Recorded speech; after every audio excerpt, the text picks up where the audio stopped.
success of your mission will depend on all of you working together as a team. I'll be your captain. Mother, I was reading about a fellow named Tom Edison who's working on an idea for snap-on electric lights. I'll believe that when I see it. That's my wife, Sarah.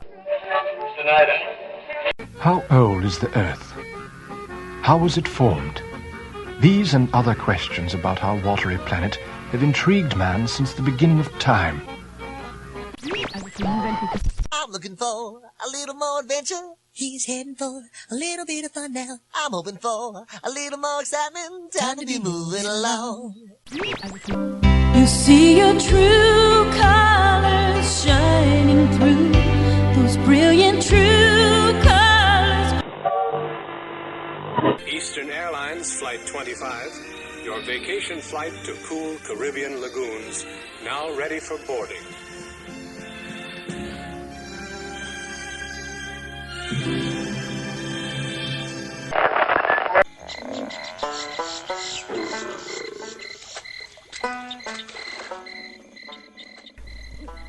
Psst. Avast there. It be too late to alter course, mateys. And mind well this warning. Dead men tell no tales. Ye come seeking adventure and salty old podcasts, eh? Sure you've come to the right place. And now, Lou Mongello's WDW Radio Podcast. WDW Radio, your information station.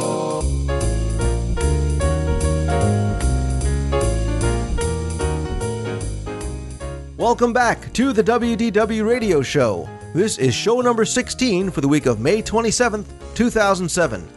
I'm your host, Lou Mongello, and I'm back from Walt Disney World with my trip report and some wonderful information, including some attraction and restaurant reviews, cast member stories, news and rumors, and some true insider information about something new coming to one of Walt Disney World's theme parks early next year. This trip also afforded me the chance to meet Jeff Pepper face-to-face, so he'll join me to talk about the trip and some of the experiences we shared along the way. There's a lot more to this report than just a summary of our trip, as we include a review of the Grand Fiesta Tour, suggestion about how to possibly improve the ADR, Advanced Dining Reservation System, some dining reviews, and introduce the first of a new segment called Hidden Treasures, where we discuss the experience of an Illuminations cruise. I also came back with an exclusive interview with Mark Sepula. He's the Senior Design Manager for Walt Disney Parks and Resorts, and if you've ever purchased a souvenir, decoration, art, or collectible, chances are he's had a hand, literally, in creating it. He shares fascinating stories about his career at Disney, some of the legendary artists and animators he's met, the process of creating merchandise and Disney pins, and even offers tips and suggestions for someone looking to join the Disney Design Group. Of course, I'll cover this week's Walt Disney World news and views, as well as take a trip to the Walt Disney World Rumor Mill, where we look at some rumors about merchandise, FastPass, Soarin', and more. Unfortunately, this week, I ran out of time, so I was not able to get to your emails, but I do play your voicemails at the end of the show. Also, many of you have asked for it, and I'm happy to announce that the WDW Radio merchandise shop is now open with a variety of shirts, hats, mugs, and more, with new products being added soon. Be sure to visit the WDW Radio Show website at wdwradio.com for the link to the store. And I also want to say Happy Memorial Day to those listeners in the United States and stationed around the world. I want to give a personal hello to anyone listening in the armed forces and thank them for all they do. Please remember that this day is more than just a day off of work or school. Please take a moment to thank a veteran for their work and sacrifices. So with that out of the way, sit back, relax, and enjoy this week's episode of the WDW Radio Show.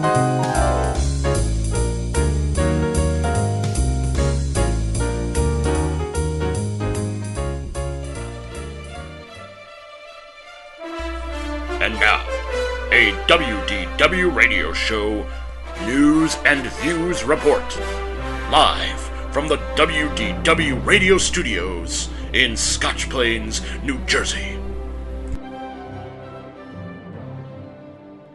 This week's news segment starts over in Epcot, where we have news coming out of both Future World and World Showcased. First, the new Epcot character spot opened on May 21st, 2007. As I rumored on an earlier show, the new meet and greet area has characters with technology and science-themed backdrops behind them. Guests can visit the characters in order as guided by cast members, with operating hours currently running between 9 a.m. and 5:30 p.m. The 5 character-themed areas are, in order, Transportation with Mickey, Space-themed with Goofy, Energy with Chip and Dale, Nature with Pluto, and Communication with Minnie Mouse. Also in Epcot, I talked previously about the Epcot's Leave a Legacy kiosk being removed from the base of Spaceship Earth. Well, it now appears that Leave a Legacy sales will end completely on June 16th. Epcot's going to discontinue the sale of any new tiles on that date, although the tiles already sold will remain on the structures at the entrance to Epcot. There has been rumor of them removing the monoliths and moving them to another location in Future World, but I will report on that as rumor as new information becomes available. Over in World Showcase, there is new construction that has been going on inside the Mitsukoshi department store. In addition to the refurbishment taking place in the restaurant areas above, construction inside the store is ongoing as well, although a new high-end jewelry store has now opened in an enclosed area at the back of the store.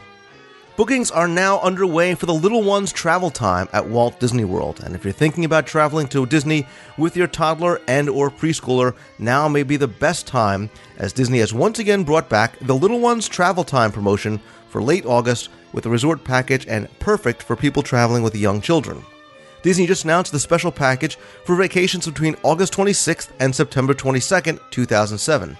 That includes things like a 5-day, 4-night stay at a Valley Resort, Magic Your Way theme park tickets, and a free dining plan. Packages start at just $993 for 2 adults and 1 child aged 3 to 9. So what is little one's travel time, do you ask? Well, during this very special time of year, Fantasyland at the Magic Kingdom opens an hour early on Sundays, Wednesdays, and Fridays for Disney Resort guests and their kids to explore such popular attractions like It's a Small World, Peter Pan's Flight, etc. Also during this time, there's plenty of special interactive events and things that are going on, such as being able to play catch with Goofy and enjoy playing a game of Simon Says, or Peter Says really, with Peter Pan. There's lots of other games and activities specifically designed for young kids without the rest of the crowds being there at that time. One of the big draws is the Playhouse Disney in Concert series. That has performances by lots of Disney characters and channel favorites like the Doodlebots, Johnny and the Sprites, Dan Zanes. Those go on every Thursday through Sunday during the travel time between August 26th and the 28th. For more information or to book a little one's travel time package, I highly recommend contacting the Magic for Less Travel. You can find a link to their site on the WDW Radio Show homepage.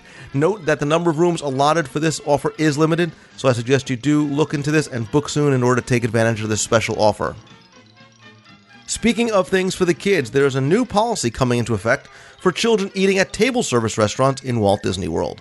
Disney announced earlier this week that its table service restaurants will start providing free refills on children's drinks, including juices, milk, bottled water, and soda, and that's going to start on May 31st.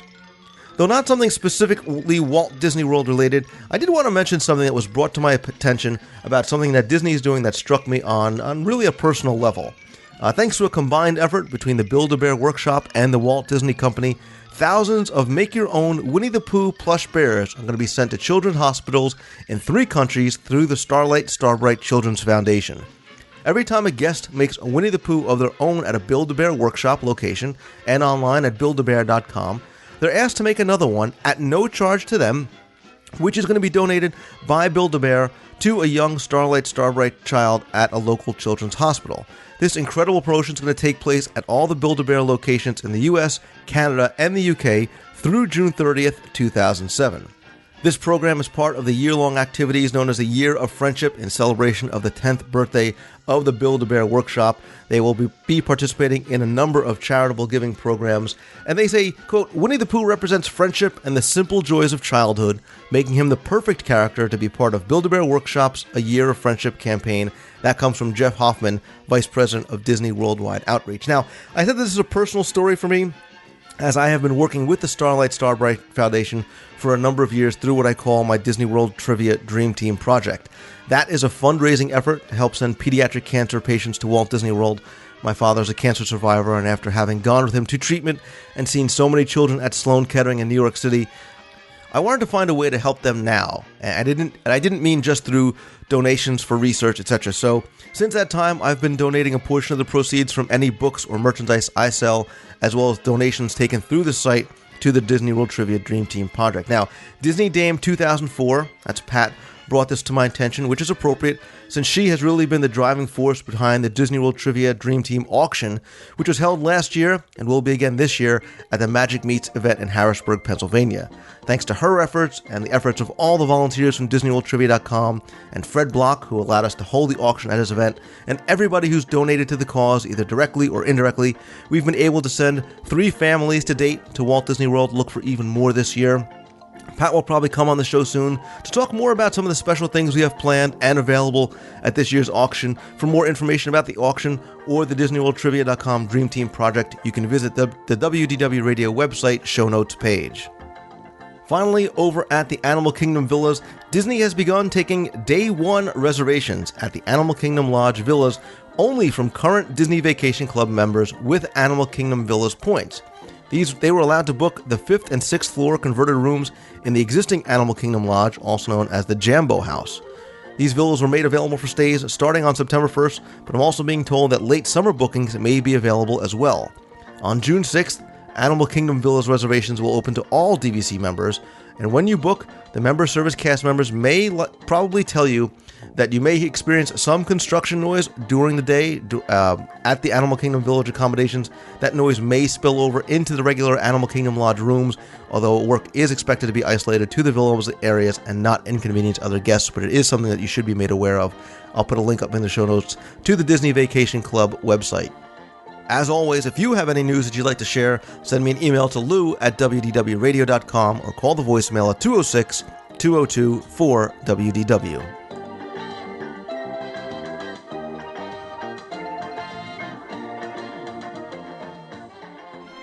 And now, a trip to the Walt Disney World Rumor Mill.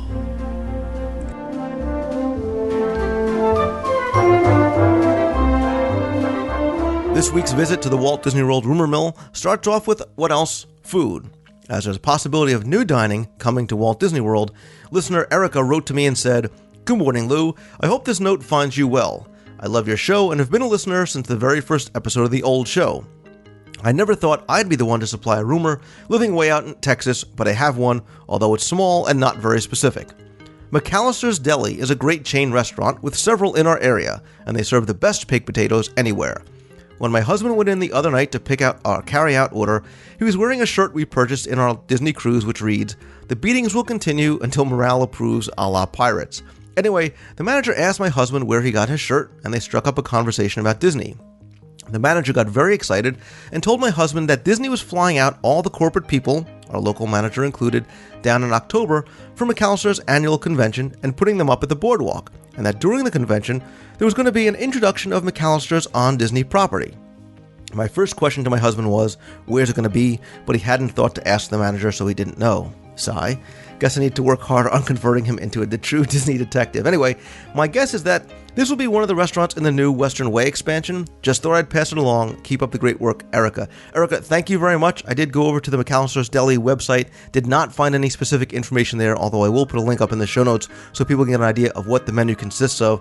My guess, especially in light of my recent trip, might be more so that you'd see something like that maybe over in Pleasure Island, maybe one of the small venues that used to house some of the smaller walk-up dining establishments. That might be a good location for it.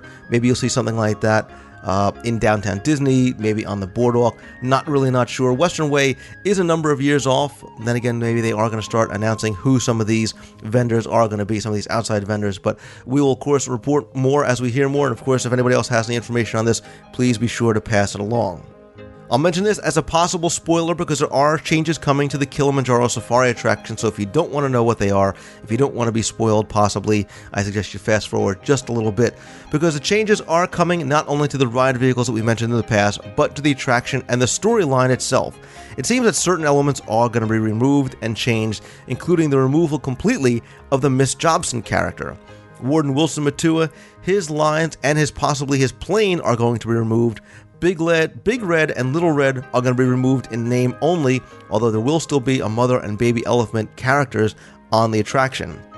The entire role of the poacher and the whole poacher storyline seems like it is going to be scaled back pretty dramatically, so it is going to change. I guess people had thought either it was too confusing or they just didn't like where that portion of the story was going. So that is going to change. Supposedly this is an ongoing transformation, so we'll see over the next few weeks and months exactly what is going to happen to the safari attraction and the story.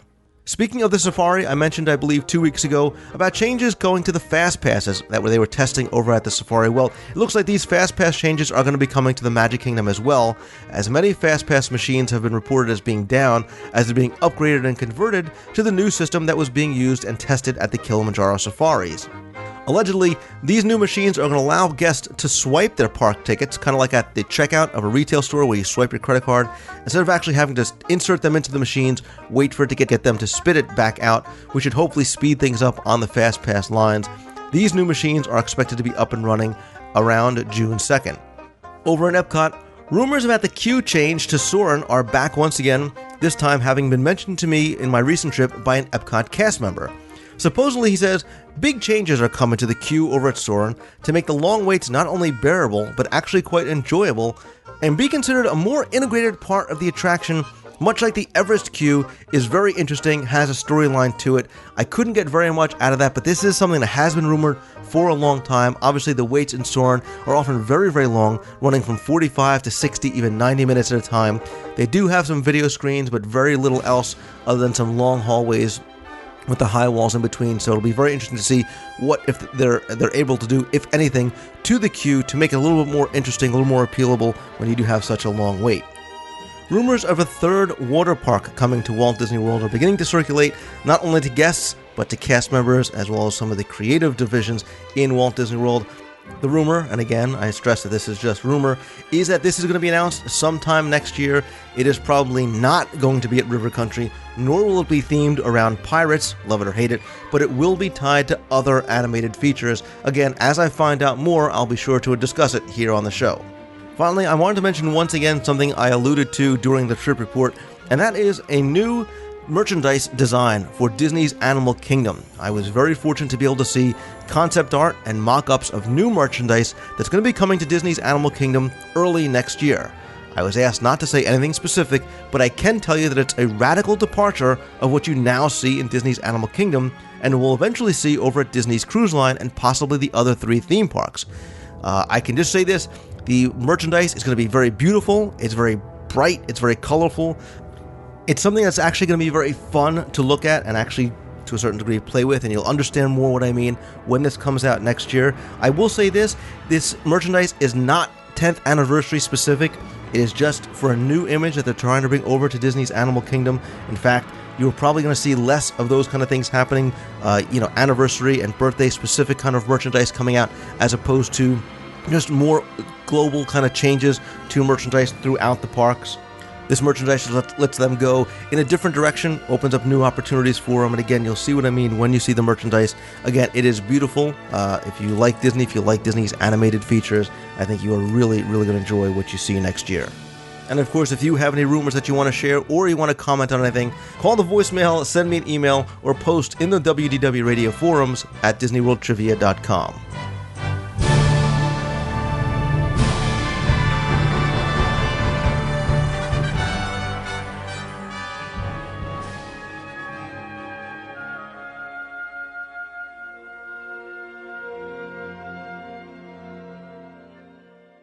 I just returned from a solo trip down to Walt Disney World for some research and meetings, and wanted to share with you some of my experiences while I was there, including some quick restaurant and attraction reviews, some other surprises and information that I gathered, and along the way, introduce a new segment. I also had the pleasure on this trip to finally meet Jeff Pepper in person, and what better place than Walt Disney World. So I wanted Jeff to come on as well, talk about some of the things that we did while we were there, get his views and opinions, and I promise we will try and keep the geek quotient to a minimum. Jeff, welcome back, buddy. Hey Lou, how's it going? See, we met and we're still speaking, so it must have been a pretty good trip. Frickin' frack, do the world. Yeah. It started out good, and then just at the very end, again, that geek factor just went through the roof, and we were in Adventureland, and we'll kind of get to that later on. We were getting stares from everyone. Yeah. And not the good kind. No. Not the, hey, is that Brad Pitt stare? It's, hey, why are those two guys walking around taking pictures of garbage cans and that kind of stuff stares? So we didn't get a chance to meet up until the second day of the trip. But I'll kind of just start at the beginning, and you can feel free to chime in along the way. I got in Thursday afternoon. I took an afternoon flight down to Orlando because I really wanted to get an early start on a short weekend, and I had some meetings early Friday morning. I ended up staying at the Coronado Springs Resort. I stayed in the Casitas Building 4. Rooms were very nice. I had stayed there once before. One thing I had forgot was how big that resort really is, especially with the convention space. It's huge. Again, I'm a big fan of renting a car and staying there. Even a bigger fan. Yeah, I checked in. Everything was fine. I headed over to downtown Disney because I was going to meet up with some people and actually ended up having dinner with a listener. I met up with Glenn, and we ate over at Wolfgang Puck's, which was awesome. I'm just going to rub it in because you know how much I love food. I had a big kahuna roll. I'm a big sushi fan, which was spicy tuna, cucumber with seared tuna, and a garlic ponzu sauce. That was delicious for an appetizer to go along with my pomegranate martini. And one of my favorite meals over at Puck's is the Grandma Puck's bolognese sauce. I know, I'm Italian and I'm eating bolognese at a non-Italian restaurant, but it's delicious. It's fettuccine, kind of in a meat sauce with veal and pork and beef in it. And dinner was wonderful. I really, really like Wolfgang Puck's. I think that's one of the overlooked dining experiences at Walt Disney World. The service in the restaurant is exceptional. It has really nice views of the lake behind downtown Disney. And it was Thursday night, it was mobbed. It was an absolute mob scene. I don't think there's a slow time down there anymore after this weekend. So. No. And the funny thing was, and I actually asked the people next to me when I overheard them, they ran out of steak. They ran, and it wasn't like a Saturday night where it was 12 o'clock on a Saturday night. This was 9 o'clock on a Thursday, and they were out of all steak. They had no meat products whatsoever. So I just thought that was a little bit notable. But from there, I went over to Pleasure Island, over that new bridge, kind of where the West End stage used to be. There, I met up with Brian from the All About the Mouse podcast, as well as his lovely wife. And Pleasure Island right now really is a shell of what it once was. There's a lot of things that are missing. You really see the streets. A lot of the venues are empty, and I made reference to this once before. They now have these admission kiosks, so if you want to get your tickets, you can do it from there. Unfortunately, you're not able, at least I wasn't able to see when I was there, figure out how to get your annual pass holder discount. So when I had to get my pass for the Adventurers Club, I had to pay full price, which again is odd because you can pay either $11-ish for one club, or $22 you could buy a multi-club pass. But if you want to go to the Adventurers Club, you cannot buy a single club ticket. You've got to buy the multi-club ticket. So it basically costs you $22 just to walk into the Adventurers Club.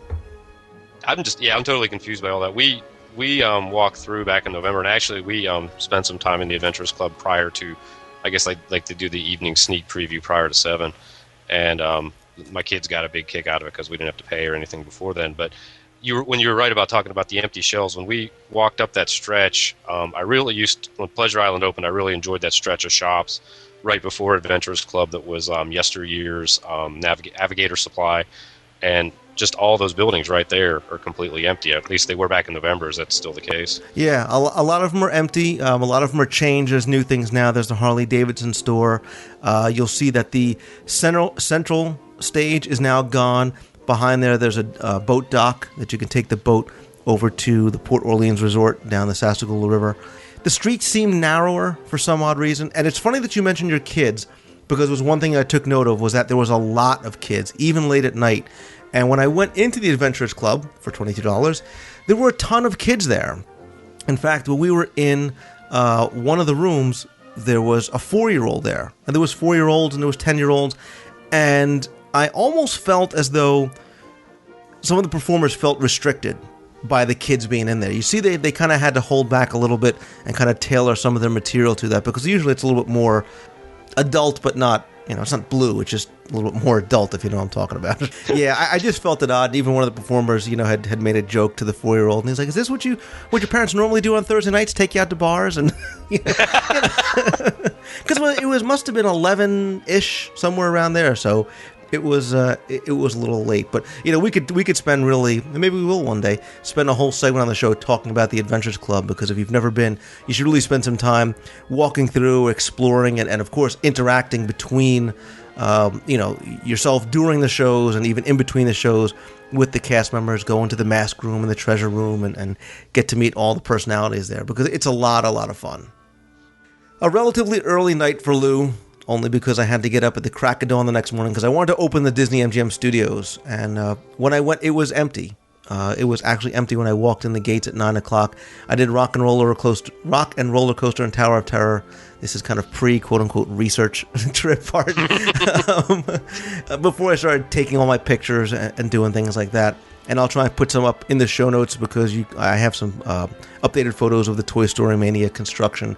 I spent some time on Sunset Boulevard, actually with a cast member friend of mine, Jason, who's a watch artist over at Sunset Club Couture. Incredibly talented guy, very, very nice guy. If you ever go there, you should walk in, see his work. He does custom watches with really any character you can think of. The guy is very, very, very talented. And if you're into Disney World trivia or Disney trivia, you should go and check out. He has a trivia board in there against the wall right by the window. And he has a ton of information, usually about Walt Disney or the history of the company. If you go over, definitely tell Jason I said hi. From there, I went to a meeting that I had over at the studios with somebody in reference to something that I alluded to during the rumor section, and that was new Animal Kingdom merchandise coming early next year. And now, without trying to sound all spy versus spy, I can't really reveal very much. Suffice it to say that there are some very, very big changes coming to Disney's Animal Kingdom as far as merchandise goes next year. He showed me concept art and mock-ups and some of the merchandise, and let me tell you, it is absolutely spectacular. It is something that I've never seen them do before. It's something I've never seen before. And I actually went to Animal Kingdom just to kind of compare what I saw versus what's there now, and I guarantee you're going to like what you see in early 2008. Afterwards, I had a lunch meeting over at the Brown Derby. Yes, once again, I'm going to talk about food. But before I do, I am going to make mention of another awesome cast member. Donna was our server, and she was wonderful. She's been with the company for a long time. Very, very friendly, very helpful. She's been with the company, I think, since 1981 or so. And I had a delicious meal. It was sesame seared yellowfin tuna cob with avocado chives and cucumber, tossed in a wasabi vinaigrette with sweet and spicy noodles for the low price of $20. Delicious, very, very well presented, awesome lunch. But I'm going to make a quick deviation here. I was eating a Cosmic Rays right then. which is equally as good. Thank you. Go ahead.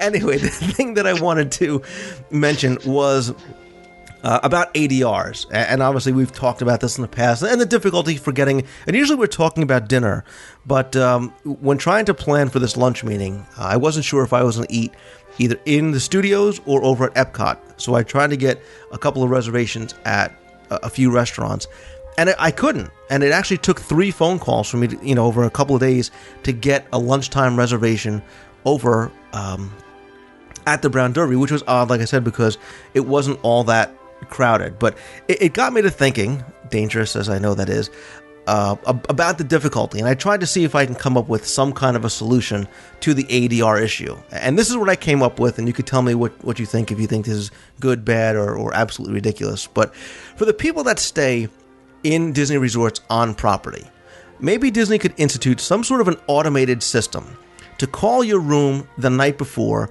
to either confirm or let you cancel your reservation. So, for example, you get back to your room the night before, there'll be a message waiting. And if you hit the message indicating light and calls up and says, good evening, Mr. Mangello, it's tonight, it's Friday, whatever. Tomorrow is Saturday, May 20th, and you have an 8 a.m. reservation at Crystal Palace for a party of 4. Click 1 to confirm, 2 to cancel, or 3 if for an operator, if it's during operator hours, if you have a question. And it'll do all the reservations you have for that next day. If you don't answer the message or you don't cancel, it won't cancel it for you, but we'll give you the opportunity to say, you know what, I know we're not going to be at the Magic Kingdom tomorrow, so maybe we can cancel this reservation. And again, not a perfect system. I know it has flaws, but if anything, it may be able to open up, even if it's 1 or 2 slots, for somebody to be able to walk up and get a reservation, which is an absolute impossibility right now. Jeff, you're not hysterically laughing, so maybe my idea has some merit to it. It's sticky all around. I mean, I've listened, to you talk about it on your show. I've listened to, other podcasts talk about it. I don't know if there's an easy solution. I mean, I don't know if all the effort that they would have to put into the system you're describing would get the return on it that they would like. Because I still think the vast majority of people out there are going to just keep their reservations and, up till the very last, just in case. It's kind of like their little insurance policy of, where am I going to be and what am I going to do possibly? You're right. It might open up a few openings here and there, but is it really going to be worth all the effort they would then have to put into that? Right. That's an awful lot of phone calls, Right. What's the benefit to Disney? How is that going to make them money? And it's not, other than it may prevent some guest complaints, because I think at some point people will start to complain about the fact that, I'm on the dining plan and I can't eat anywhere, because I didn't know I had to call 6 months in advance. Right, and I think that's what you just hit on. What is going to ultimately be the issue here with Disney on it, because Disney isn't going to change until they get this groundswell of just people upset. Based on last year with all the grumblings that was going on, the very fact that they had to turn the noodle station into a buffet just to be able to satisfy some of this demand makes me wonder when they're going to really start addressing some of these issues. They've created a monster in so many ways. And it's just interesting whether, they're walking in right into the same scenarios again this year. So right. And again, don't get us wrong. We don't think that the dining plan or free dining is a bad thing. We're just trying to find ways to maybe improve it and to allow for some of the things that you don't have. Because I think the problem is most people will not take that affirmative step to say, oh, you know what? I know we're not going to be at the Magic Kingdom tomorrow. Let me make sure I call and cancel the reservation. I think most people won't do that. So this could possibly give them an easier way to say, oh, all right, let's, as a courtesy at the very least, cancel our reservations so somebody else can get it. But whatever, that's my idea, and I'm sticking with it for now. After my meetings, I headed over to Epcot to, of course, meet Jeff Pepper. But before I did, I stopped over and checked out Project Tomorrow at the end of Spaceship Earth, still one of my favorite rides. And I definitely needed to see it completed before I can give it a full and fair evaluation. But what I did see, I liked. I thought that the globe was impressive. The space is wide open, clearly showing that there's much more to come in the future. I took some audio from the Bodybuilder 3D. I'll put that in the Disney World Trivia download section if you want to get an idea of what exactly goes on there. I'll also put some pictures up on the website of some of the coming soon screens so you can see. And Jeff, did you recognize the voice of the person that narrated the Bodybuilder exhibit? You know what? I wasn't. Every time I went, I couldn't get in close enough to do it. There was always a few people clustered around, so I wasn't able to experience either of the two things. I'm sure people who have seen it will pick it up very quickly. And if you want to, nothing really spoilery-ish about it, but if you want to listen to the download, I'm sure you'll be able to pick it up very quickly. But the grand meeting took place in where else but in front of the Grand Fiesta Tour, and that's where you and I finally got to meet face-to-face, obviously picking each other out of the crowds by our Disney World trivia stuff and our 2719 swag. Thank you, Cafe Press. And you were the only one that recognized me. I'm not. You have to make me more famous than I already am. So we did the Grand Fiesta Tour, and Jeff, God, you were a big, obviously, animation fan. You're a big Three Caballeros fan. Why don't you tell me first what your thoughts of the new attraction are? Oh, I loved it. I wrote about it on my blog, and the first thing I said was, "Hey, I'm biased. I was predisposed on this right from the get-go." It's one of the things I liked about it was it. I always liked El Rio del Tiempo. I mean, I thought it was a fun ride, but the thing was, it was kind of this weird combination of Small World and If You Had Wings.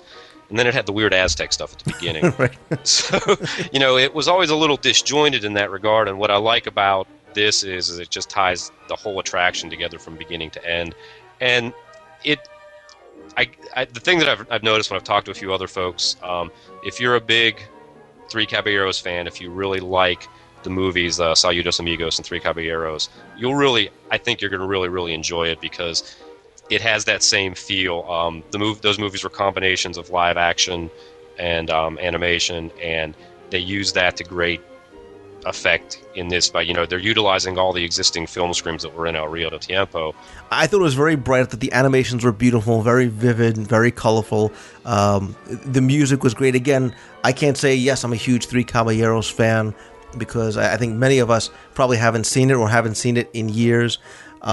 We talked earlier about what the storyline was. Had I not known going in, not all that important, I probably wouldn't have known what the story was supposed to be, that they're there for a reunion tour, and then Donald gets lost, and then they meet up for this concert at the end. Again, not all that important in the grand scheme of things, because it's fun. It's a nice update. The characters are clearly highlighted, but they're not, they don't overtake the attraction. You don't feel, but the other thing, which is good or bad, you don't see them in the plaza, you don't see them in gift shops, which is nice because it doesn't really ruin the integrity of the pavilion. Yeah, it's a good point, because it was funny is I later on, after we had done it, I went back by myself later on the weekend, and I made a distinct thinking, wait a minute, when you and I we kind of rushed in and out, I thought, was there merchandise? I was just going to say that, right? And I couldn't. It took me forever, because it's pitch black in there anyway. And me with my old man's eyes, I'm bumping into things all the time. But I finally scrambled around enough and found a little display of Donald plush. Did you see that? No, but did they sell any DVDs with the movie on it? No.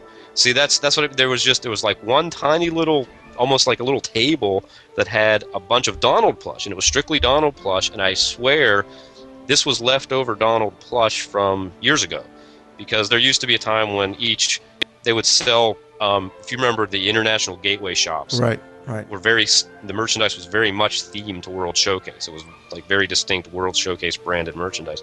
And they used to have plush, and they used to have a plush representation of a character from each country. And Donald was, in his kind of, serape kind of Three Caballeros gear. And I really think they just kind of pulled that stuff out, because that was the only thing they had, and they had a few other Donald things that I think were actually merchandise that they pulled over from PhilharMagic. It was just a few other Donald items. So clearly they didn't create anything, at least at this point, that was specifically branded the Three Caballeros or for Grand Fiesta Tour. So it was very underplayed when you compare it to, I compared, what your point about how it just, they did not overpower the whole Mexico Pavilion, unlike what Nemo and Friends did to Seas. Right. You have Nemo and Friends all over the place, and then you go right into the big merchandise area at the end that is all very specific merchandise to the attraction, and that wasn't done here at all. So, and I like that. I'm very happy that they did it that way. Well, I think they're missing out on an opportunity, because they're introducing a new generation of people to these characters, but they're not giving a chance for kids or whomever else who've maybe never seen them before in the original movie to go, wow, I really like the attraction. Let me see where these guys came from, because some people might not know that they were the Three Caballeros from original movies. I would hope maybe to at least give the people the chance to buy the DVD at the end of the attraction without making it too in your face. And the only thing I can think of on that, and I don't know for sure at all, there might be an availability issue. I don't know if that's something that's, in the vault, or if they've pulled it. I know it's available. I've seen it in Best Buy and places like that, but I'm curious if there just isn't any kind of great availability on the movie itself to get quantity of them out there. So. Right. Okay. Well, from there we had a quick bite to eat over at the Tangerine Cafe in Morocco. Something I really, really enjoy. I think you get a lot of good food for not a lot of money. For under $15, you can get a nice big platter. But Jeff, timing, as I always say, is everything, because we met up on a good day, because a cast member friend of mine had bestowed upon me a magical moment, and it's something that we were able to share and do together. And this actually is going to lead me into, when I was kind of thinking about preparing for the show and the trip report, it's going to lead me into something that I'm going to do, I think, as a recurring segment, because I always talk about what I consider to be the hidden treasures of Walt Disney World. So what I'm trying to do is cover a new one each week. It could be anything from something to do around the parks. It could be a little detail. It could be anything. But this is one of my favorites, and this is what we're going to start off with, because we were given a wonderful Illuminations cruise that night, which was Friday night. And we headed over to the Bayside Marina. We walked through the gateway to the Bayside Marina. And, of course, it started to pour. But, not just pour. Yeah. Torrential. The heavens opened up. And yes. I said, boy, it figures. but, as if God waved his hand across the sky as 10 minutes before we were supposed to leave, it got beautiful. It dried off, and it was an absolutely perfect night. But this was a remarkable experience for a number of reasons. First, let me tell you a little about what you can do on an Illuminations cruise. There's a lot of different watercraft you can take from the Bayside Marina, but if you really want to do something very, very special, I can't recommend this highly enough. You could take a 24-foot pontoon boat, seats about 10 people. It has drinks and snacks on it, and for about $250, you can get 12 people, 10 adults, maybe and a couple of kids. That includes a driver, like I said, snacks, water, soda, things like that, and it'll take you on a cruise around Crescent Lake, and then you park in a private spot underneath the bridge to watch the showing of Illuminations. And it really gives you a very, very unique view, a unique perspective of the fireworks show and the water fountains and the barge and things like that. And while $250 may sound expensive, if you share it with a bunch of people, you're looking at maybe $25 or so for an experience I think that a lot of people don't do, or a lot of people can't do, because it's very, very hard to get. This is one of these things that you do need to call 90 days out. Start calling 407 WDW play, at 5 minutes to 7, because it does book up that quickly. If you want to do something really, really special, they actually have special birthday or celebration cruises. You can cruise for an hour on the lake. You get the viewing spot. They actually decorate the boat and things like that. You can find out more if you call, like I said, 407 WDW play. But really, Jeff, in addition to just seeing Illuminations and seeing it from here, the thing that made this was so special, other than you being there, of course, was our cast member, because our driver was Carol, and I cannot say enough good things about her, so much so that I actually wrote a letter to Disney. That's how impressed I was, because she was wonderful. She made us just feel as if we had known her for years, and we were joking, and really, really had a good time. I say to a lesser degree that your Jungle Cruise skipper makes or break your cruise. Well, Carol by far made this a really, really exceptional time. Yeah, she was tremendous. And it goes back right to when we were standing on the dock there and it pouring down rain, and she's trying to obviously make the best of the whole situation. And it was just, you're right. She just when you're leading up to it, I knew kind of pretty certain that you were going to go in this direction. Yeah, and I can't say enough about her. She was tremendous. She was just a lot of fun. Yeah, she clearly evidenced why I picked cast members to be one of the 7 wonders of Walt Disney World, because she typified it. As if she knew, and knew what we were talking about. She was she was an exceptional cast member. So, what do you think of the cruise? You never had done one of those before, right? No, I'd never done one, and I'll be honest with you, I've probably only done Illuminations about 4 times. That was probably about the 4th time I did it. And it was just amazing, because it was the best viewing I ever had for Illuminations. It's, you pull right under the bridge there, in between France and Great Britain, and it was wonderful. It was such a treat. Yeah, we had a great. There was a great family with us on the boat there with us. Very personable people, and just made it really, really fun. Yeah, and it was just, the whole experience was wonderful. And like I said, you tour around Crescent Lake a little bit. You head on over by the Disney and Jim Studios, past the Swan Dolphin, and she was filled with great stories and trivia and things like that. So I really, really highly recommend that. I do consider it to be a hidden treasure of Walt Disney World, because I think a lot of people have not done it before. And again, you can take some of these cruises out. You don't have to take them out for Illuminations. You can take a lot of different watercraft out from the Bayside Marina right onto Crescent Lake, get some beautiful views of the boardwalk and some of the other venues there. So I'll put a link up where you can get some more information about the Illumination cruises. And again, Kerry and my other cast member friend, thank you very much for really making and a great experience even better. And I guess my wife is going to listen to this, and now I'm so much for my research trips. But that was research. I talked about it on the show, so it's research. That's right. Jeez. So, these people don't know how hard this is at times, Yeah, I know. You know what? I won't even bother trying to convince anybody that it's difficult. But I will, because Saturday I was up at the crack of dawn. I was at the Magic Kingdom by 8:15, getting ready for the 9 o'clock opening, and I spent 6 hours on Main Street before I even stepped foot anywhere else in the park. I spent 6 hours on Main Street. I was doing a lot of recording, a lot of picture taking, a lot of walking around, no secret, in preparation for the upcoming Mouse Tour audio tour CDs that I'm getting ready to release. So this will give you a hint that I made a lot of progress, and I am very, very close to getting ready to release Main Street USA. I met a few listeners there who I think at first were giving me odd looks that I was talking to myself into my microphone, and then came over. Forgive me that I forget the name of the listener and her mom. I gave some pins and lanyards too.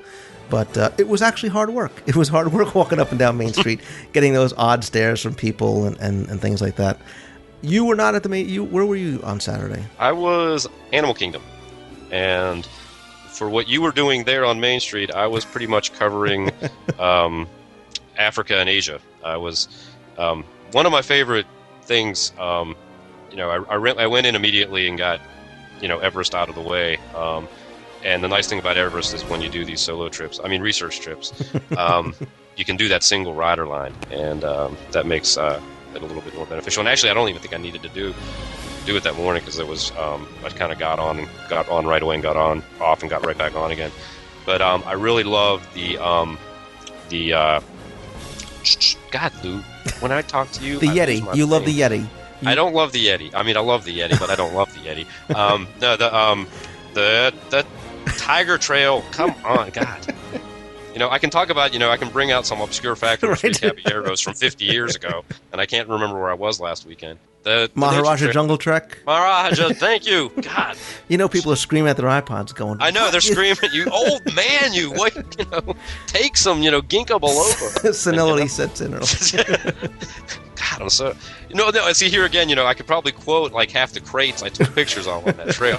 Because that's what I was going to get to. There's so much detail that I really, really think is overlooked on that and both the Pongani. I'm probably totally mispronouncing that. On those trails, if you look, you got to look at the bulletin boards. There's incredible backstories going on just some of the notes and things like that are posted in those places. And I was basically, again, you said people giving you weird looks like, Mommy, why is that man getting down on his knees and taking pictures of that crate? I'm getting the address, kid. Right. We talked about that later on as we started to kind of tour. We did meet up at the Magic Kingdom and toured around, and we'll get to it there. Because I actually left. I was at the Magic Kingdom all morning, most of the afternoon. I left in the afternoon. I met up with Mark Sepula over at Downtown Disney for the interview in front of the Art of Disney. I'm going to obviously play that on this show. But I went back to the Magic Kingdom again for more research and recording. I spent some time trying to get as many pictures as I could, and again, I'm getting the weird looks as I'm trying to peer in the windows, the covered windows of the Adventureland Veranda restaurant, trying to see if I can get just a small piece of a part of the curtain that was pulled back. I did look in there a little bit. You can see that there were some lights that were on or some tables that were stacked, but again, people are wondering, again, Mommy, why is that man staring at the window, talking to himself, pushing his camera up against it, taking pictures of all these relative obscurities. Yeah, I headed over to MGM for the rest of the day on Saturday, and I was kidding with you. I think I told you when I saw you the next day that you made me very self-conscious when you and Matt did the segment on MGM, and I thought, I don't remember that, or I don't remember seeing that, so I deliberately went in and had to try to see everything that you guys were talking about and then find some stuff that I could, We guilted you. We basically guilted you. You did. I felt inadequate. It was you know what? That's good. I'm happy because that's what I wanted this segment to do. I wanted to motivate people to go and take some time, preferably not dragging their family along who wanted to go ride attractions, but taking the time to kind of look around and see some of those little details there. But don't talk about Matt. You're gonna give him a big head and make him think that anybody was actually listening. Matt who? Exactly. Perfect. But while I was in the Magic Kingdom, over by the hub, I was talking to a member of the Dream Squad, a cast member who I actually realized I had met once before. We had struck up conversation, and we got to talking about the promotion, because I think what a big proponent I am of it. And we talked about some of the things that are being talked about out there about it. And he says, it's funny. He says, no one has ever refused a night in the castle. Ever. There are things sometimes that people cannot redeem because they need to be done. If you're awarded a Dream Squad prize, it needs to be redeemed that day, whether it's a dinner, whether it's a cruise, whether it's whatever. So there are sometimes people have other plans, they're leaving, and they just can't. Not that they say, I really don't want those DVC points, or I don't want the night in the castle. That's it. And they're actually, their managers have taken them and shown them some websites where people are talking about some of the misinformation that's out there. And it's really a shame because he says it's not true. And people, sometimes get a negative view of this. But, we talked some, and I wasn't looking for anything, And he says, look, the people that walk around with shirts saying, pick me, I'm going to be the next... He says they might as well wear shirts that say, I love Universal, whatever, because it has no bearing. But the one thing I will recommend you do is, like any cast member, and again, I'm talking about cast members because I think they are such an important part, go and strike up a conversation with a Dream Squad member. Not in the hopes of getting anything, but to talk to them at the promotion, because they're great guys, and they really, it's so wonderful how they're empowered to do what they do. And he gave me some magic faces. Oh, you want some magic fast passes, whatever. Not that that's what I was looking for, but it's really great. And the one thing I was able to find out was, I talked about how much I enjoy what they do. And he said, well, fortunately, it looks like, although the Year of a Million Dreams promotion will stop at the end of the year, their jobs will continue. Their positions will remain. So they will be able to keep on doing what they're doing. And I think that is just wonderful. So the Dream Fast Passes might go on for a while. Possibly. That's very cool. But you know what? Cool. It's even beyond the Dream Fast Passes. It's giving, he talks about sometimes you see, a family that just needs that little bit of extra magic. A kid's having a meltdown or lost their balloon or whatever. And they could just do things, whether it be replace something that they lost or give them a little something that makes their trip so memorable and so enjoyable. And he says that's what it's really all about. It's not about these big ticket items. It's about those little things that they can do throughout the day that all the cast members do. So, again, I'm sorry I climbed on my soapbox about and I'll throw something in there too, because when my family and I were there in November, we did not win anything big, but we bumped into dreams being granted right and left. And, my son got one of the Tinkerbell pins. And the reason he got it is because he and my wife went to One Man's Dream while my older son and I were doing some of the thrill rides.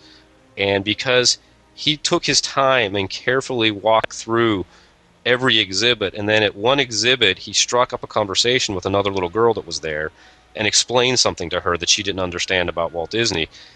The cast member thought that was just the greatest thing in the world, and they gave him the shared pin, the one that you'd break in half or whatever and give to somebody else. It was that there was a lot of spontaneous things we ran into like that, and just they were handing out certificates just for little things, and the kids, you got handed one of those certificates. The kids just, their eyes light up. Yep. They just think it's the coolest thing in the world. And we were running into that right and left. And it's just, you're right. It didn't matter. We weren't looking to win anything big. We know what the odds are on those kind of things. But on so many levels, especially my kids were made to feel very, very special in a lot of different circumstances. And it was really, really, really good. I mean, I will never at all criticize that program at all. I think people that do are just missing the point entirely. Right. And because it's not about the monetary value of something that you're getting. When I was at MGM on Friday morning, I was walking around, again, being the geek I am, and I was walking over to Muppet Vision and taking some pictures. I wanted a couple more detailed pictures inside the queue and inside the security office. And because it was early, I went and I just checked under the mat for the key. I just wanted to take another picture of it. And there was a Magical Moment certificate there. And the cast member walked over to me and she says, oh, congratulations. I said, you know what? That's okay. Don't give it to me. But if it's okay, can I, give this to somebody else? And she said, sure, because I wanted to give it to a child. I wanted a little boy or a little girl to come in, and it worked perfectly because a minute or so later, a woman and her daughter walked in. I said, come here, do you want to see something really cool? I said, you see the sign? I told her about the sign and the mat, and she lifted up the mat, and of course the cast members came over and made a big deal. And the woman and the mother and the daughter's face just lit up. I mean, she just beamed. They signed the certificate for her. The mother was videotaping and taking pictures, and it was exactly what it was supposed to be. And I just felt great that I had a little bit, of a part in it, that I could kind of just share that with somebody. But, that's something that they're going to remember. That's something that they're going to take home and they're going to treasure. That little, 25-cent certificate. It means more than probably anything else they did on their trip. Yeah, that's exactly the right. My kids did the key under the mat as well back then in November as well. They got a big kick out of it. So, but anyway, Saturday night ended up, of course, with wishes and popcorn. I ran into Chris, the economics professor, who happened to recognize me as I was getting my popcorn. And, I did one of my favorite things to do when I'm in Disney World. I just hung around after Wishes and let the park empty out, and I walked down Main Street and walked through the shops as it starts to get a little bit more deserted. And I just love the Magic Kingdom at night. I love it, especially when it's empty and you have the goodnight kiss and the music and the lighting. It's just awesome. It's just awesome to me. I was asleep. For whatever reason, I don't know why. I crashed early. Jeff had one too many convolutions, and not even that. I think Jeff had one too many circles around MGM, and right. The feet just weren't holding up. So Sunday, unfortunately, we all dread the days that you're going to head home, but I did have a few hours to get some things done. I went over to Disney's Animal Kingdom in the morning after rushing myself out of the room because I wanted to get there early. There were some things I wanted to check out, specifically some merchandise through the park based on what I had seen the day before. Unfortunately, scatterbrained that I am, I forgot something in my room. I forgot something that a cast member had made specifically for me. And, panic sets in. I call the resort. They were very, very helpful at Lost and Found. They said, that the room hasn't been made up yet. Give me your phone number. We'll try and track it down. But because I didn't want this to get thrown out, I hightailed it back to Coronado Springs. And I was lucky enough to find a woman from Mousekeeping who didn't clean my room, but she was one of the people in that area. She found for me the person that was in charge of my room. And I'm taking a second to mention this for a very specific reason.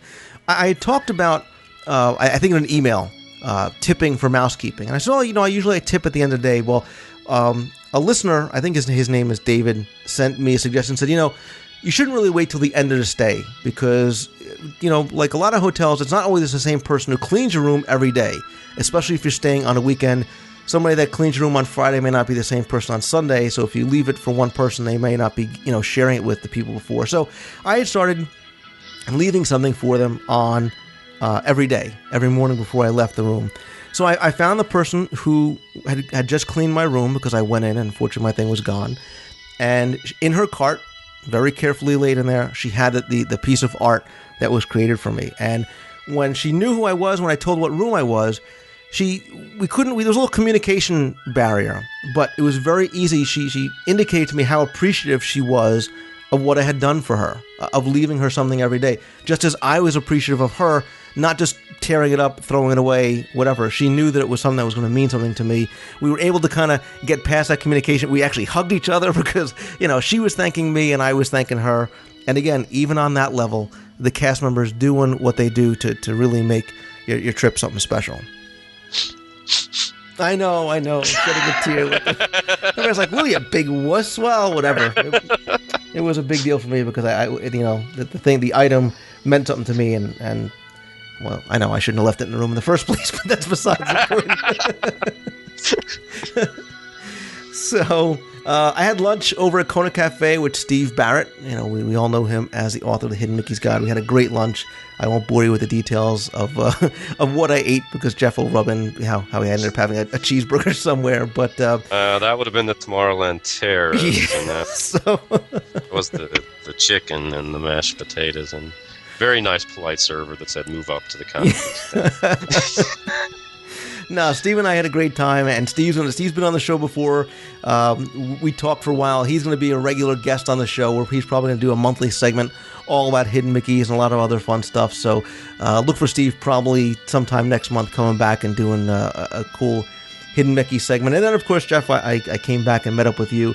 And this is where the geek factor just skyrocketed. God, yeah. I guess we had gotten past that initial, not knowing each other, that, awkwardness, discomfort. First, the blind date was over. Right. Well, because we start talking, and we start talking about how we basically were almost shadowing each other, taking pictures of garbage cans and signage and, boxes, and, you're getting funny looks, I'm getting funny looks because I'm also talking into my recorder, trying to answer my cell phone and take pictures all at the same time. But it shows that we are kindred spirits talking about, some of the funny things that we were picking up and pointing out. Yes, I had to walk you over to show you the Jungle Cruise crates. And, and then I dragged you over to Tomorrowland to show you the Robo News guy and the phone booth. So, and again, the funny looks that we were getting around the TTA. Right. the funny looks that we were getting as individuals, were magnified. We ran into a friend, Arlen Miller. He was from the Florida World Chapter of the NFFC. He's a former president there. He had some friends over from Paramus, New Jersey. They were there for Magic Music Days, and if you've never seen that before, that's something you should definitely check out. That's where they bring in schools and community groups. They perform in the parks, and they actually get to sing in places like the Galaxy Palace Theater. They also take place in workshops or clinics. I'll put a link up in the show notes to find out more about the Disney Youth Group's website, and if you actually want to bring your group down or your school or church, whatever it is, to perform there. And then, unfortunately, that was about it, Jeff. I had to kind of... All right, tell the monorail stories. Yes, folks. When you're with Lou at the Magic Kingdom, and he says, "Hey, hurry up, we can make that monorail train." Say, "No, Lou. We'll catch the next one." Well, if you're Lou, hurry, we can make it means I assume that you're right behind me. Okay, and now comes the scene that was probably right. I don't know. This is the most obscure of references, but if there's somebody out there that has ever seen the movie that's called The Clock, it's a Judy Garland movie from the 1940s. And she and her intended, her boyfriend or whatever from the movie are in the subway station, and she gets on the subway and he doesn't. And they wave at each other as they... Well, yeah, I get on the monorail. That was Lou and Jeff. I get on the monorail. without the whole romance thing, but... I hear the doors close, I turn around and start talking to you, and there you are on the platform, waving to me. Like I'm leaving, leaving on a bus to go overseas, and I'm like, what? Pick up, pointing, doing the, the cell phone, with my hand. Right. Call me. My hand up to the window, like... Jeff. Yeah, we were saying there, before we went on the air with this, if we could put our hands up on the glass. Geek! I felt like it was a scene from Midnight Express or something. Yeah. and again, all looks, the cast member, that was the monorail station person there, just like, what are these two idiots doing? Look, you're like my kids. You slow me down, I'm going to leave you in the dust. Sorry.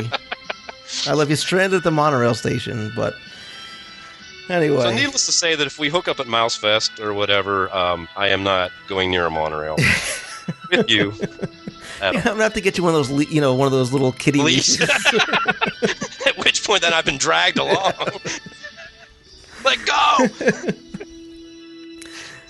I do want to say one thing before we wrap this up. This segment that I thought was going to be very short, because when I went back to the airport, I was walking over to the gate, and a couple of listeners actually had recognized me and came over, and I want to say hello to David and Brian and Joy from New Jersey, who's been a long-time listener from way back, even from the old show. We ended up having like a little, WDW radio mini-meet at the gate in the airport, and then, unfortunately, come back to reality and work in New Jersey, and so what's the best way to combat that? Start planning for your next trip. Yeah, exactly.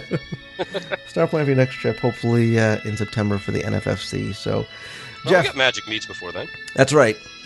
Which is almost as good as being there. Almost as good as being there. And I promise I won't leave you the elevator doors in between. Call me, Lou. Call me from the 10th floor. People are going to talk. Talk. But not that there's anything wrong with that, but no. Again, obscure Seinfeld reference. But Jeff, seriously, buddy, it was great to meet you in person. It was great to spend a little bit of time touring around the parks with you.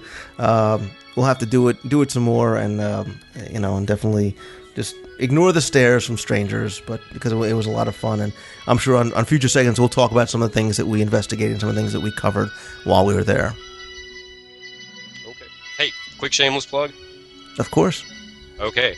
For all anybody that's down here in the South with me, I'm in North Carolina, and on June 5th, which is just less than a couple weeks away, and actually almost just a week away, I guess, when the podcast airs, Charles Ridgway will be appearing at the Barnes & Noble in Winston-Salem, North Carolina, and I've heard from quite a few of both North Carolina listeners of this show and readers of my blog, and who are intending to come, so we're kind of almost creating a sort of mini-meet there, and as most folks know, you interviewed Charlie here a couple months back when his book first came out. He'll be signing copies of Spinning Disney's World. So anybody out there that's in the area that can make the trip over, we look forward to having you show up, and it's going to be a good time. Yeah, definitely take the opportunity to not only meet Charlie, but meet Jeff. You probably spend just as much time talking to Jeff as you would talking to Charlie. Both have some great stories. Charlie, not so much with the monorail, but yeah, to be able to talk to Charlie one-on-one is really a thrill. There's Lou always links to my blog on the show notes, and there is information at 2719 Hyperion about it. So just check there for all the details. Cool. All right, Jeff. Thanks again, buddy. All right. Thanks, Lou.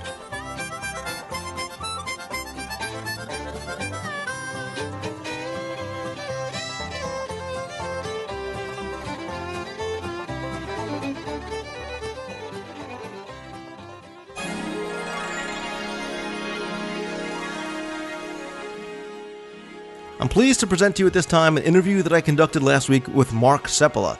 He is the Senior Design Manager for Walt Disney Parks and Resorts at the Disney Design Group. He is a wonderfully talented cast member over at Walt Disney World. He's somebody who plays a large part in the creation of much of the souvenirs and park merchandise that we all enjoy, cherish, and collect. I had a chance to sit and chat with Mark outside the Art of Disney store in downtown Disney. I unfortunately feel that I must apologize in advance for some degradation in the audio quality, as we were dealing with some equipment and noise issues due to the location of our recording session. You'll hear it mostly on my microphone, which is okay, because Mark is the one with all the great stories and information. I think you're really going to enjoy this. My apologies again for the audio quality, but sit back and enjoy this interview with Mark Seppala.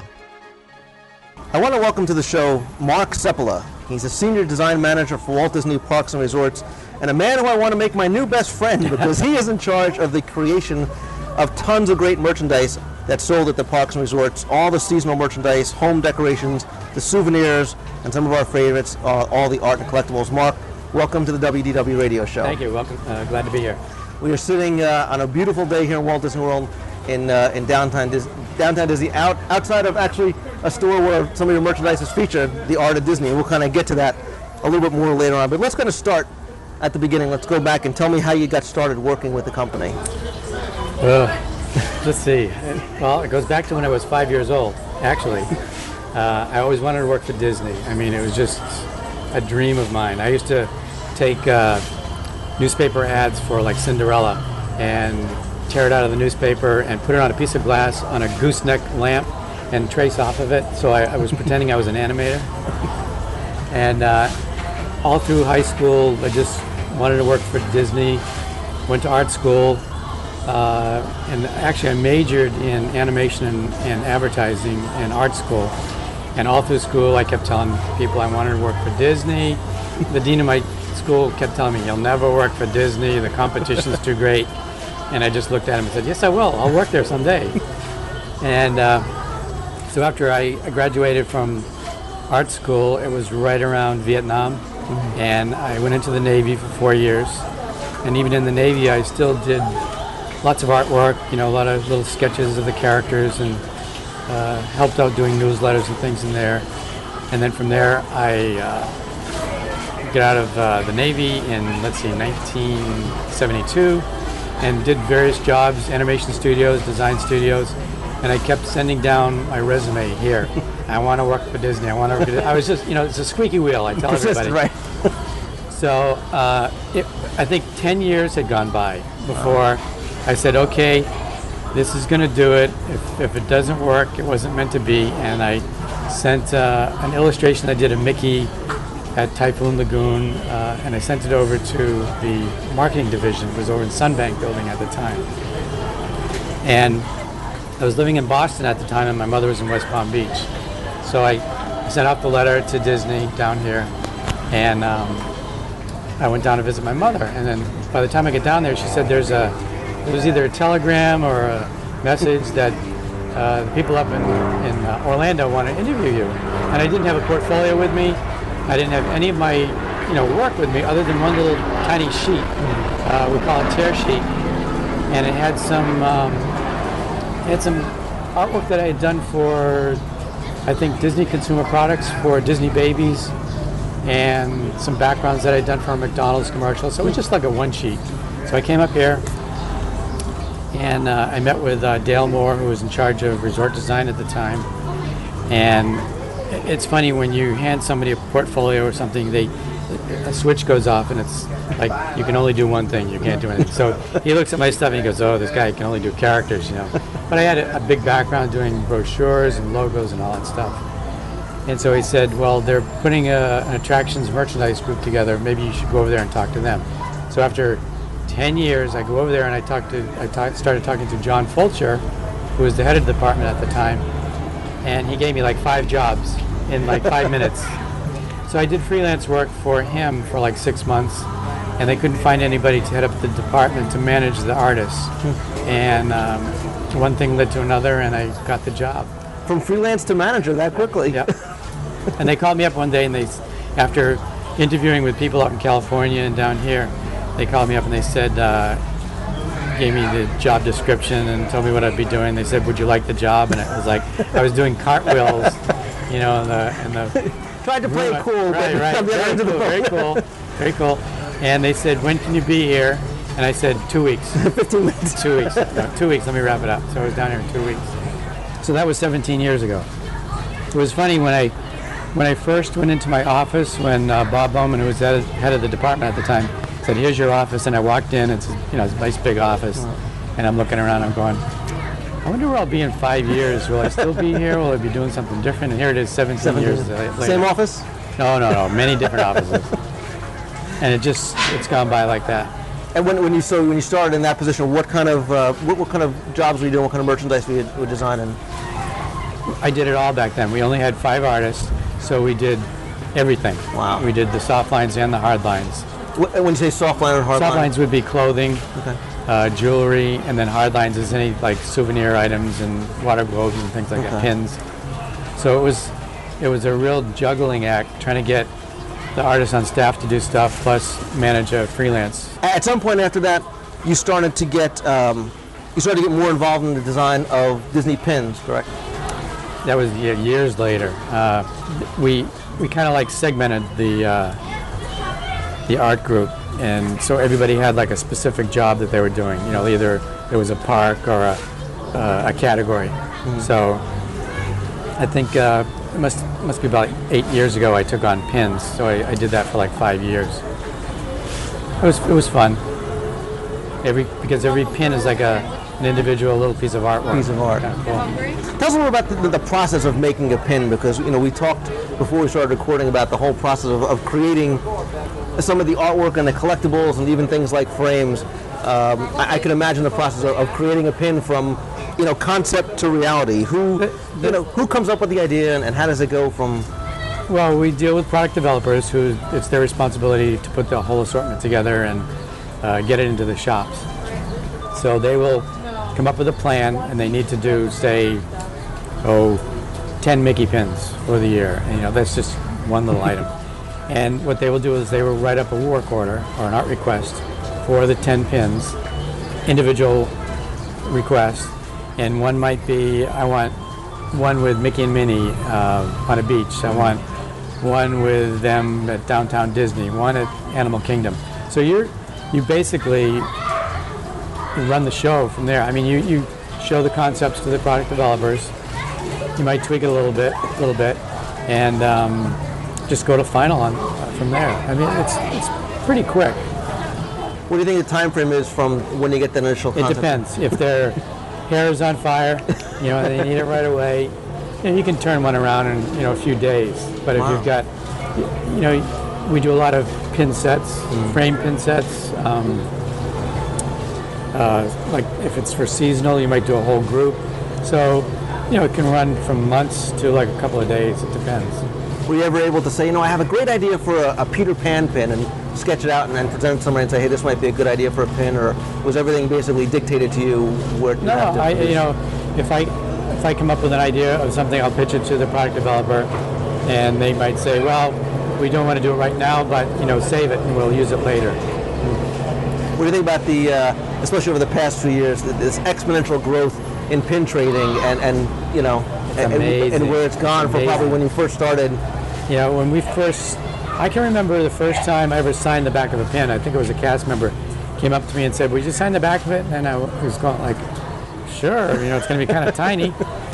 And it just took off from there. And then the Olympics, there was a lot of pin trading going on there. And like I said, it just took off. It was like a rocket. It's amazing. It's amazing. And I swore I would never get involved in pin trading. And now I have a bag full of pins, and my daughter's involved, and it's the growth has just been incredible. Well, you know, I do the artwork for the pins. I don't necessarily buy the pins, but I was cleaning my living room today, and there's a big bag behind the sofa with pins. Where'd these come from, you know? Things that I've bought and, you know, people have given me. Just amazing. Pin traders right now are going, oh my God, I'd love to look in that bag of pins. It probably has, you know, this holy grail of pins that everybody looks for. I actually did put a frame set together of pins that I did that I really like. So I have that in my house. You have any a personal favorite, either pin or piece of artwork or character that you've done that you like? I like doing the villains.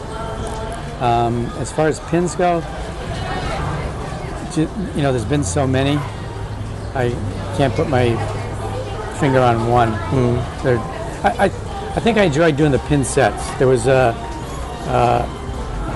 pin event that we did, and I did a group of mice, and the background was a big piece of cheese, and they were all superimposed coming out of the holes in the cheese. I think that was kind of fun to work on that.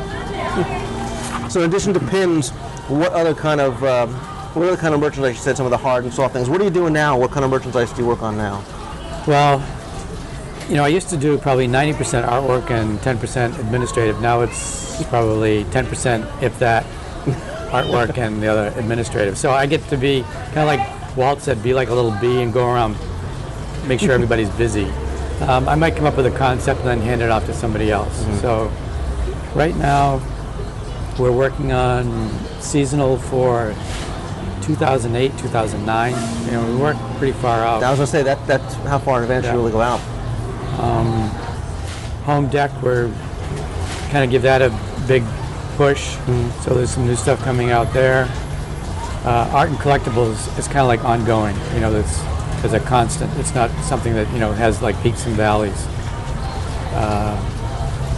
And sous vide, that's ongoing too. I mean, we're continually making changes to our sous vide market. So souvenirs, you're saying basic, I mean, you know, almost from soup to nuts, anything we'll pick up in a park are items that you work on. We had a brainstorm the other day, and we want to give a new boost to our danglers. And I have a dangler in my car that I've had for years, and we don't carry it anymore. And it's Mickey with like a little parachute on his back with goggles, like he's flying.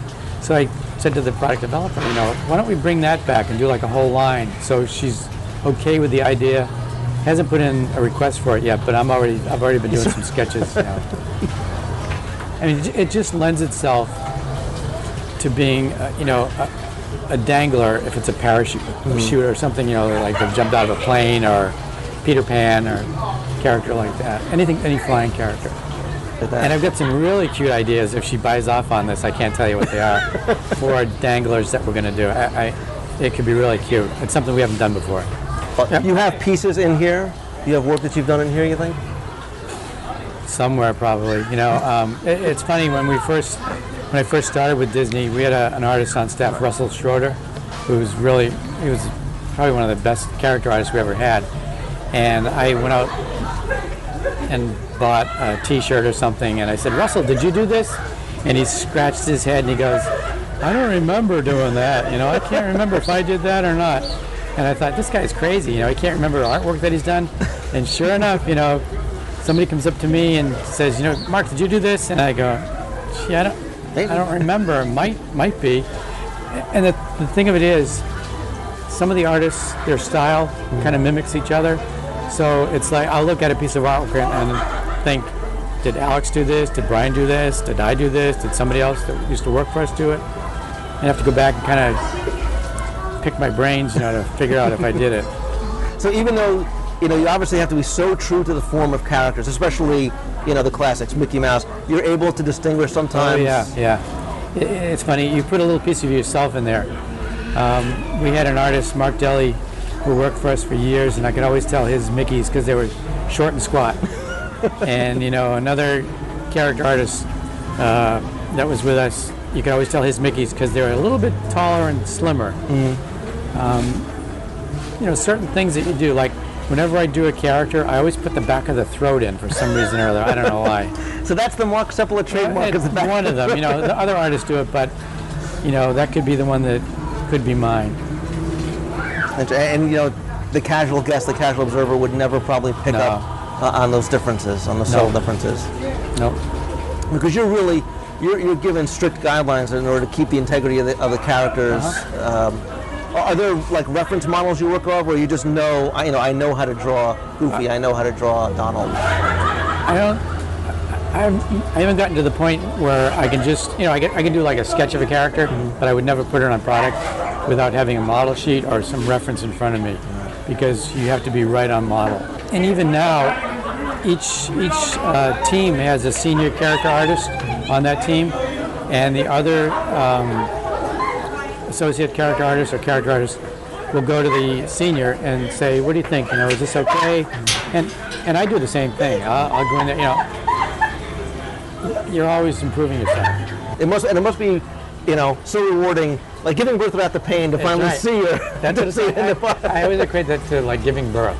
Like when I was doing pins, you do like a thumbnail, and then you do a tight pencil, then you do your inking, and then you do the color, and then it goes away, and then the sample comes back, and you go, "Wow!" But it's almost like somebody else did it. Mm-hmm. When I see stuff in the shops that I've done, it's like I didn't do that. The other guy, that works at Disney did it. It's really funny, but it's a real pleasure going somewhere. Like when I go on ski trips, I've gone to Breckenridge a number of times, and I've been in a restaurant somewhere, and somebody will have a T-shirt that I did, and I go up to them, "Hey, I did that artwork." And they look at you like you had two heads first, because they think it comes out of a machine, right. And then you explain to them what you do, and the next thing you know, you're drawing Mickey or Minnie for them, and then there's a line behind you, and then my friends are going, "Hey, we're gotta get on the lift." But it's really, it's so much fun seeing somebody's face light up when you do just a little Mickey for them, or Donald or something. And like I said, it's like an out-of-body experience. It's not me; it's somebody else doing it. I mean, I can only imagine how rewarding it is, because, like I said, I know my reaction when I've gotten pieces that come right from the artist. Because if you look at something in the store, you don't associate it with a real person behind it. Right. And when that person is doing it for you, or that person's there, I'd probably have you sign my shirt too. The same thing happened. Growing up, my idols were Ivan Earl, especially. I mean, the guy was a genius. Mark Davis, Frank and Ollie. And then when I came to work at Disney, I actually got to meet my mentors, and it's like, I am not worthy. Mark, being with the company for so many years, you mentioned some of the names that we're all familiar with. What about some of the other people that you've met, either people that you've worked with or people that work for the company that you really just... Well, like I said, my idols that I've met, Mark Davis and Ivan Earl and Frank and Ollie and all those people. But, not only them, it's the people that I work with on a daily basis. I walk down the halls and I get intimidated, it's like all this talent around. And, I'm part of it, but like I said, it's that other guy, that does the work. Like Brian Blackmore and Alex Mayer and all those guys. They're just so talented. And the funny thing is, I hired them.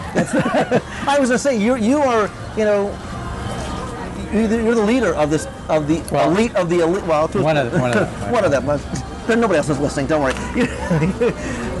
The artists that work for Disney are the elite of the elite, and to be part of that company just must be amazing. When I first started interviewing to make the staff bigger years ago, 17 years ago, I always wanted the best, and it wasn't necessarily the best artist, but the passion behind it. That's what I was looking for. I mean,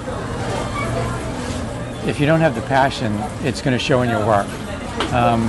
You don't want to have somebody that has a big ego.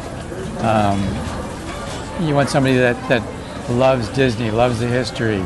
Like I said, I grew up with it. And it's funny, when you talk to most of the character artists, it's like a broken record. Ever since I was 5 years old, I wanted to work with it. It's the same thing. It's amazing. And even now, when we more or less hire by committee, there's a lot of layers that they have to go through to hire somebody on staff now. But and it's a good thing. But even now, when we're hiring a character artist, the main thing I look for is the talent and the passion. It's a plus. As you were saying that, it was reminiscent of a conversation I had with Ralph Kent a long time ago, because he said that same thing. And all of you, when you talk about it, you exude that kind of passion because you can clearly see that you love what you do. This is not a job for you. There are babies, you know. When I tell the product developers, we're the character cops. You know, we're the police. Right.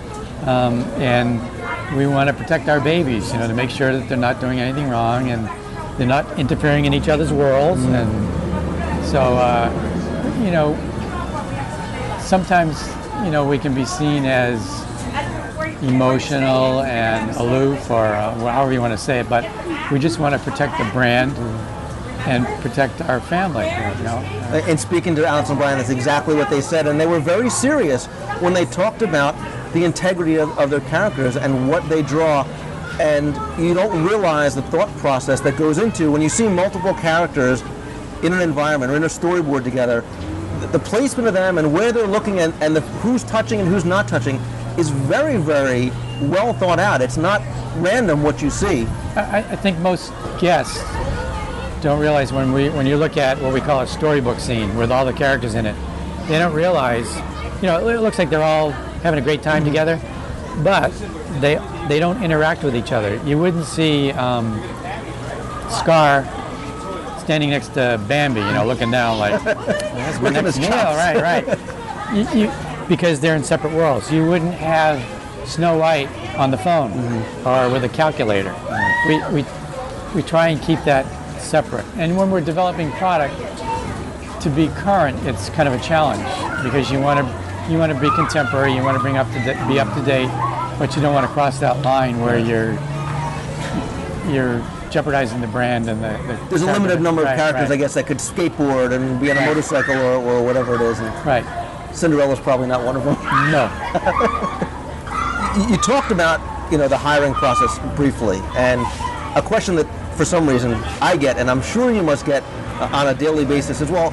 You know, I'm an artist, and I love to draw, and I'm the kid that's been drawing since I'm 5, and I want to work for Disney, or I want to be part of the design group.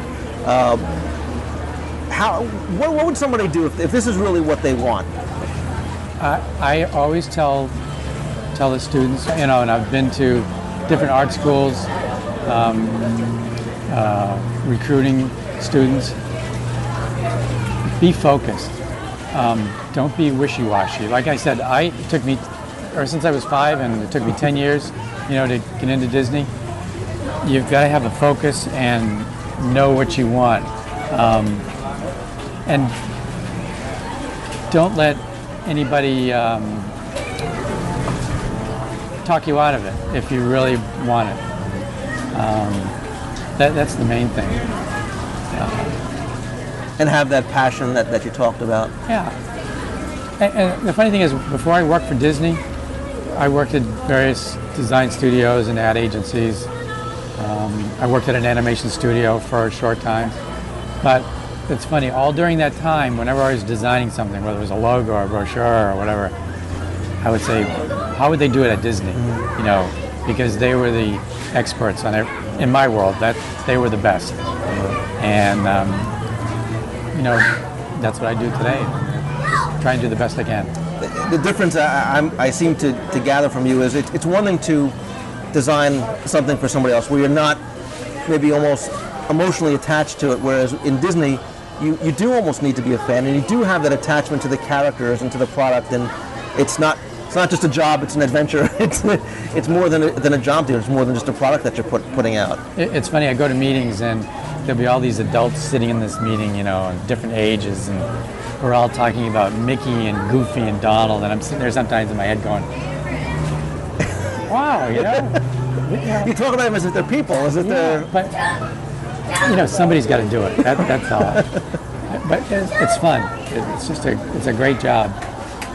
And you know, I've never, ever gotten up in the morning and say, oh, I got to go to work this morning. And I have friends that, you know, they hate their jobs and they don't like going to work and all that. And they think my job is all bed of roses, but there's a lot of stress and there's a lot that you have to take care of, but I wouldn't change it for anything. I can imagine, and you're right. It probably does come across as being a bed of roses, but it's a job like any other job. But working for Disney and doing what you do. Like I said, just the talented people that I've met, not only in our department, but like WDI and entertainment, the parade people, costuming. It blows me away sometimes when I see, like you said, it's like giving birth. The floats that Cody Reynolds did, they were water globes, and the entertainment department actually took those and made floats out of them. That was something. That was a plus for our department. It's just awesome. Do you find yourself, do you go to the parks? I mean, are you a fan, and you go to the parks and then, maybe stop at the Emporium on the way out and see if you can pick out some of the... I do, and I try and stay away because I know out comes the checkbook, and I buy my fair share of stuff. Yeah, less people think that, you design things, what means you get it all for free. No. We have to buy it like everybody else. But it's great. And the great thing is, when Christmas rolls around, I can buy some things that either I've designed or other artists have designed, and we can have the artists sign them. I know we have there's a Christmas party that I go to every year, and I bring an ornament and it's signed, and we play that game where there's like 20 gifts on the table and the first one picks it. And then, like a Yankee swap. Yeah. And I'm telling you, they fight over the Disney one. It's like, I want to be invited to your house for Christmas. It's funny, if you walk into my house, you probably wouldn't know I work for Disney unless you go into my studio. And then it looks like a cyclone hit it. And I was looking around today, it's like, I gotta clean this up. It's crazy. We'll be trolling eBay for the Mark Sepulveda username. All right, Mark, before I let you go, I have to ask the obligatory question. What's next on the agenda? What could we look for maybe coming out of the design group? A lot of cool stuff. How's that? It's like a kid asking, what did they get for Christmas, or what's in the package? I don't want to spoil the surprise. There's some neat things in development, even in downtown Disney, that are going to happen soon. The product, it's always changing. And I can't tell you. Well, I'm looking forward to it based on what I've seen in the past, and I've seen some of your print work, and obviously, if you see my credit card receipts, you'll see a fan of purchasing souvenirs while I'm down here as well. Mark Sepulveda, Senior Design Manager for Walt Disney Parks and Resorts. Thank you very much for your time. Thank you for all that you do to help create the magic for us and lighten our checkbooks on the way home as well.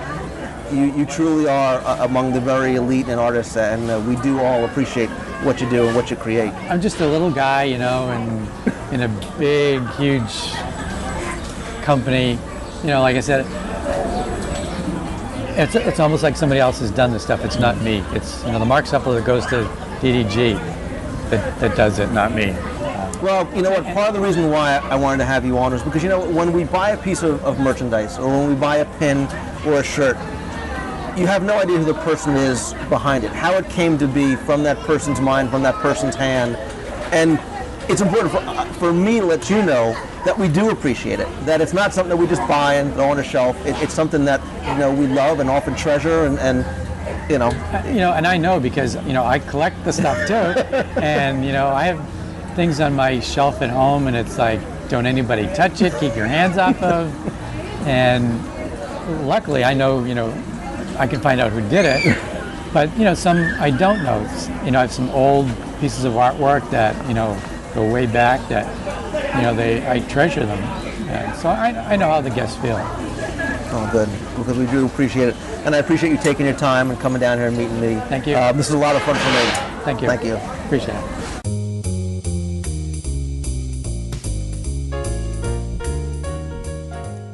Thank you again for tuning in this week. I hope you enjoyed the show. I want to thank Jeff Pepper for coming on to discuss our recent trip to Walt Disney World. A big thanks goes out to Mark Sepula from the Disney Design Group for coming on. And as always, thanks to you, the listener, for supporting and listening to the show. Don't forget to visit the WDWRadio.com website for more information, as well as lots of photos on this week's show notes, all about the topics we discussed, links to older episodes, and more. There you'll also find links to other friends of the show, as well as to our friends over at The Magic for Less Travel. There you can get a free, no-obligation quote for any Disney vacation. I've said it before, they offer outstanding services which are completely free to you. They offer daily discount checking services for your reservations and have tons of great promotions going on right now. Don't forget that the free dining is still available if you book by June 24th. They have plenty of other packages and specials available, so contact them with any questions or inquiries you might have. On upcoming show, we have more in our Epcot retrospective series, interviews, trivia, new contests, a ton of your listener feedback to get to, and more.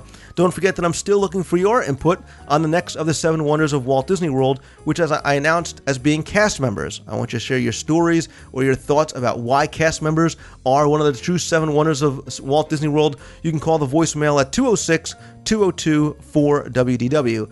Remember, you can also email me anytime with questions, comments, or suggestions to lou@wdwradio.com. Also, please come by the forums at DisneyWorldTrivia.com to talk with other listeners and readers about the show. It's fun, it's free. We consider it to really be the happiest forum on earth, and we just passed the 20,000 member mark in just over 3 years, but we still remain a very close, warm, and welcoming family. Come on by and check it out. Also, I want to mention a couple of people you should go and check out. That's the Mousevine feed and the WDW-Memories.net podcast.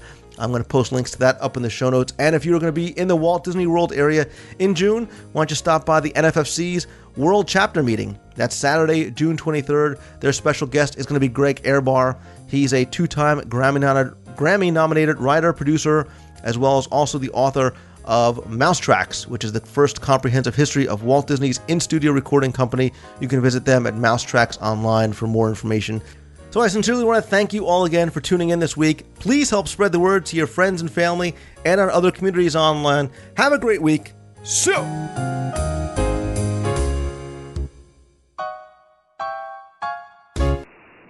Hey Lou, this is Brian Traylor. I'm actually War Eagle on the forums. I'm quite busy all the time, so I'm not on the forums as much. But I just want to say I'm a long-time listener. I've listened to both, of course, the Mouse Tunes and WDW Radio, and also I own both of your books. But it's just a quick phone call to say thanks for all you do.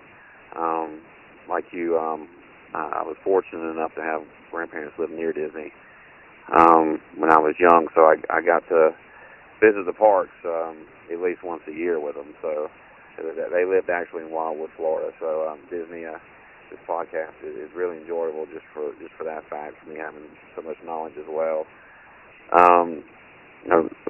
Now that you've come, I guess the WDW Radio, I really enjoy the Jeff Pepper segments. I think both of you are very, very knowledgeable, and I guess the chemistry and how both of you feed off each other is really entertaining, and I enjoy it. So anyway, I've listened to all the shows. Oh, there's one more thing I was going to tell you. The interviews that you do are great. For instance, the railroad. Forgive me, I can't remember his name, but he was talking about how when he asked Walt, "How did you do all this?" and he said the 4 C's. Walt is a hero of mine, just like Jim Henson. So, hearing stuff like that, is pretty awesome. So, thanks again for what you're doing, man. I know it takes time and energy, and the charity work you're doing and everything too, with sending the family down is just fantastic. So, Lou, I certainly appreciate it. I'm enjoying every one of your shows, and we'll talk to you later, man. See you. Hey Lou, just listening to the Star Wars Weekend episode, and just really cracking up hearing Hochberg and Jonathan Dichter and yourself geeking out, and that really making me get in touch with my inner Star Wars geek that I never was able to quite let out. But really funny show. I appreciate Hochberg being on there, and like all the guys at WDW Radio, but he just probably scored about 100 dozen cool points for coming out into the geek world there, Star Wars. So it was really funny, and I appreciate it. Keep up the good work. It's Tim in Lawrenceville. I know you're in WDW. I hope you're having a great time, man. I'm looking forward to making it to Christmas at Christmas time. Talk to you later. Bye. Hey, Lou. This is Rachel in Indiana. It's about 6 after midnight on May 25th, and I am just now leaving one of the first showings of Pirates of the Caribbean at World's End, and I just had to call with my reactions. Let me say, oh my goodness, absolutely wonderful. I don't want to give away any of the storyline because I'd hate to spoil it for anybody that may not get to see it right away. But absolutely fantastic. Visually, it is absolutely stunning. Some of the best visual effects I have ever seen in all the movies I've seen. And nowadays, with the visual effects, they can do just about anything. Disney has absolutely outdone themselves on this one. Let me say, when they get to the final showdown, let me just say, when the rain starts falling, hold on to your armrest because you're in for a wild, wild, wild ride. And the story, absolutely brilliant.